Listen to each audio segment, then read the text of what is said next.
ముస్లింలు అతి పవిత్రంగా చేసే హజ్ యాత్రకు సంబంధించి వచ్చే భక్తులకు సేవలు అందించే సేవకులుగా అవకాశం ఇప్పిస్తానని నమ్మబలికి పొన్నూరు పట్టణానికి చెందిన 22 మంది వద్ద లక్షల్లో నగదు వసూలు చేసి ముఖం చాటేసిన బాపట్ల జిల్లా రేపల్లె ప్రభుత్వ ఖాజీ సయ్యద్ తయ్యబ్ బాగోతం బట్టబయలైంది.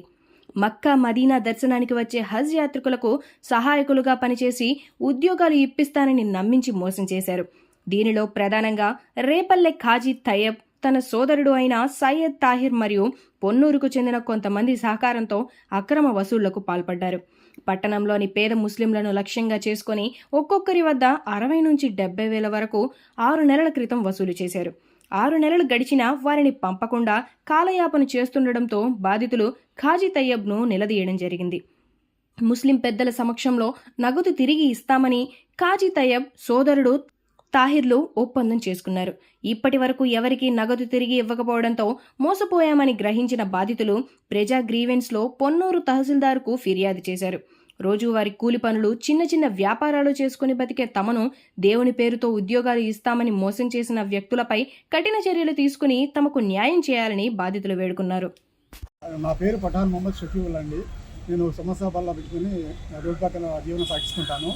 నాకు రేపల్లి వాస్తవులైన సయ్యద్ వహీద్ గారు, తయ్యబ్ గారు ఇట్లా మనకి హజ్ యాత్రలో పని ఉందని చెప్పి మన దగ్గర 60,000 రూపాయలు తీసుకున్నారు. 10,000 రూపాయలు ఏమన్నా మెడికల్కి, 50,000 రూపాయలు ఏమన్నా పనికి అని చెప్పి తీసుకున్నారు. ఈ విషయం ఏమన్నా ఈ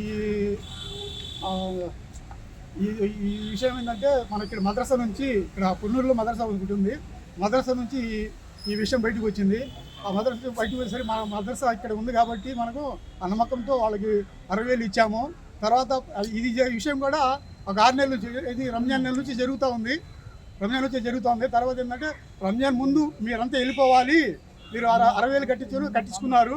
తర్వాత రంజాన్ వస్తుంది కదా మేము అడిగాము, ఏమని ఇట్లా రంజాన్ వస్తుంది కదా మళ్ళీ 5 రోజుల ముందు వెళ్ళాలన్నారు, 10 రోజుల ముందు వెళ్ళాలన్నారు కదా అని అడిగితే వెళ్తారా, పంపిస్తాను అని. తర్వాత మెడికల్ తెప్పించారు. ఇదని ఈ మెడికల్ సర్టిఫికేట్ ఒక 1000 రూపాయలు కూడా కాదు, దీనికి 10,000 రూపాయలు అని చెప్పి తీసుకున్నారు. తర్వాత 60 రూపాయలు ఏమన్నా దానికి ఖిద్మత్ కింద మేము డబ్బులు కట్టాలా, 50,000 రూపాయలు అని తీసుకున్నారు.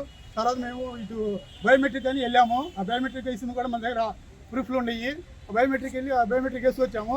వేసి వచ్చిన తర్వాత ఒక 5 రోజులు 10 రోజులు వెళ్ళిపోవాలన్నారు. రంజాన్ వస్తుంది కానీ మేము తర్వాత ఫోన్ చేస్తే వెళ్తారు కానీ అని చెప్పారు. తర్వాత రంజాన్ కూడా వచ్చేసింది. వచ్చిన తర్వాత ఏందని అడిగాము. అడిగితే కొంచెం అది వేరే విషయంలో ఢిల్లీలో ఏందో ఇది అయింది, అట్లా స్ప్రెడ్ అయిపోయింది, కొంచెం వెళ్తారు కానీ ఒక వారం 10 రోజులు ఉండండి అది అని అట్లా ఆపేశారు.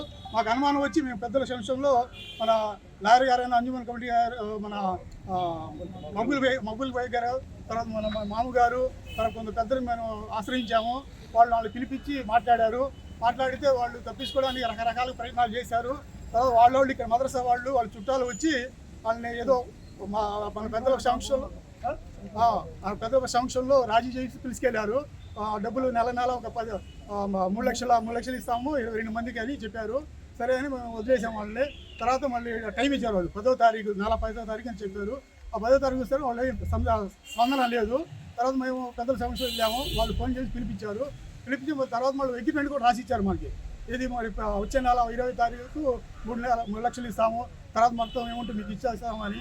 తర్వాత వాళ్ళ అన్నయ్య తమ్ముడు ఉన్నాడు, గవర్నమెంట్ టీచరు, ఆయన కూడా సంతకాలు పెట్టాడు, మొత్తం చేశాడు.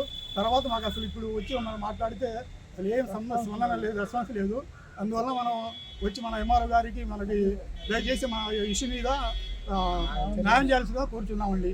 పోలీస్ కంప్లైంట్ ఎంఆర్ఓ ఇచ్చిన తర్వాత